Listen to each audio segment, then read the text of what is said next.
Patunay nga ba ang post ng ina ni Zainab na hindi nga talaga maayos ang relasyon ng mag-ina? Matatandaan na never nakita ang ina ni Zainab sa araw ng kanyang kasal. Totoo nga bang si Zainab ang may problema sa ina? O di kaya'y hindi inimbitahan ni Zainab ang sariling ina sa kasal? May ilang celebrities na nga rin ang nakaranas ng ganitong issue na hindi involved ang parents sa kanilang kasal. Isa na nga rito ang kamakailan lang na hot issue ay ang kasal ng anak ni Dennis Padilla na si Claudia. Matatanda ang naglabas ng sama ng loob si Dennis sa kanyang social media platforms matapos na dumalo sa kasal ng anak subalit hindi siya ang naghatid sa anak patungong altar. Masama nga din ang loob nito na binalikan ang naging dinner niya sa mga anak noong March 18 na sana raw sinabi na lamang agad sa kanya na hindi siya kasama sa entourage o sa programa ng kasal. Nang magsimula na nga ang entourage, dito nga ay nalaman na ni Dennis na hindi siya ang maghahatid kay Claudia patungong altar. Iba yung sakit daw ang naramdaman ng ama, na most painful moment daw sa kanya kaysa sa mga nagdaang event sa buhay ng mga anak na wala ang presensya niya rito.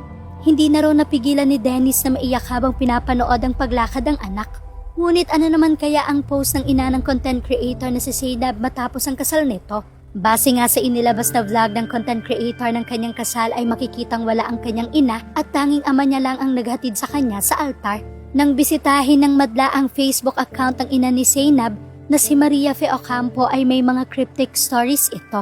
Kapag may mga taong sinaktan ka emotionally, take it as a sign na hindi sila worth sa presence mo. Distance yourself at huwag mong hayaang sirain nila ang mental health mo. Mas importante ang inner peace mo. Mababasa sa unang story nito.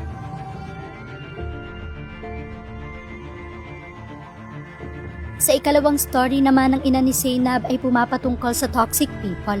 Toxic people will do you dirty, then try to convince people that you're the problem.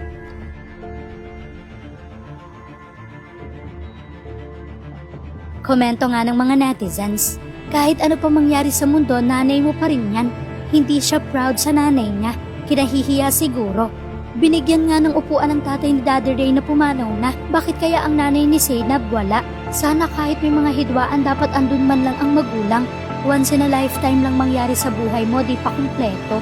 Bago nga pagpiyastahan ng madla ang cryptic post ng mama ni Zainab, una nang naging usap-usapan ng ibinahagi ng isang netizen na rant ng mama ni Zainab sa isang convenience store sa Cavite.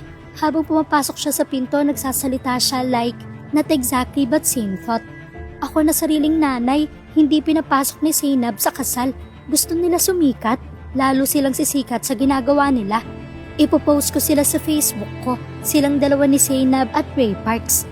Bahagi sa naturang comment ng netizen. Agad nga raw chinek ng netizen na ito ang Facebook at TikTok account ni Zainab at ng mama nito at dito niya nakumpirma na ang ina ng vlogger ang kanyang nakita. Samantala hanggang ngayon nga ay wala pang pahayag si Zainab tungkol sa issue na ito.